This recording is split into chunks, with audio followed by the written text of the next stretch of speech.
কস্টেপ দিয়ে আইলাইনার বা আইশ্যাডো দেওয়া এই ব্যাপারটা খুব আনকমন না, নতুন কিছু। চলো আমরাও সেভাবে কস্টেপ দিয়ে আইলাইনার বা আইশ্যাডো দিয়ে নিই। কস্টেপ দেওয়ার পরে আমার তো দম বন্ধ হয়ে যাচ্ছিল। আপনারা তো দেখতে পাচ্ছেন কিভাবে আমি কস্টেপটা লাগিয়েছি, একদম হুবহু ওনার মতোই লাগিয়েছি, একদম আমার চোখের ইনার কর্নারে।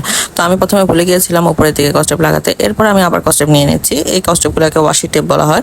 আচ্ছা যাই হোক, এটা আমি সুন্দরভাবে প্রসেস করার চেষ্টা করতেছিলাম, কারণ হচ্ছে যে আমি এই কস্টেপ দিয়ে কিছুই দেখতেছিলাম না, আমার চোখ ঠোঁটেটাই হয়, আমি চোখটা খুলতে পারছিলাম না।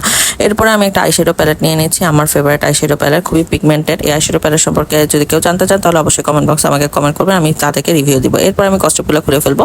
খুলে ফেলার পরে দেখেন আউটপুট দেখেন, খুবই সুন্দর হয়েছে। মানে সুন্দর বলতে ওয়াও না, বাট সুন্দর হয়েছে। আপনারা যদি এভাবে ট্রাই করতে চান তাহলে অবশ্যই ট্রাই করতে পারেন। ট্রাই করলে অবশ্যই আমাকে জানাবেন। তো আমার সাইডের এটা কেমন জানি হয়েছিল আলগা আলগা, তো আমি একটু ব্লেন্ডিং করে দিচ্ছি। আপনারা চাইলে এটাকে ব্লেন্ডিং করে আপনার উপরে আপার আইতে এটাকে সুন্দরভাবে প্রসেস করে নিতে পারেন ব্লেন্ড করে, আর না হলে এটাকে এভাবে রাখতে পারেন। খারাপ না, ভালোই, বাট এত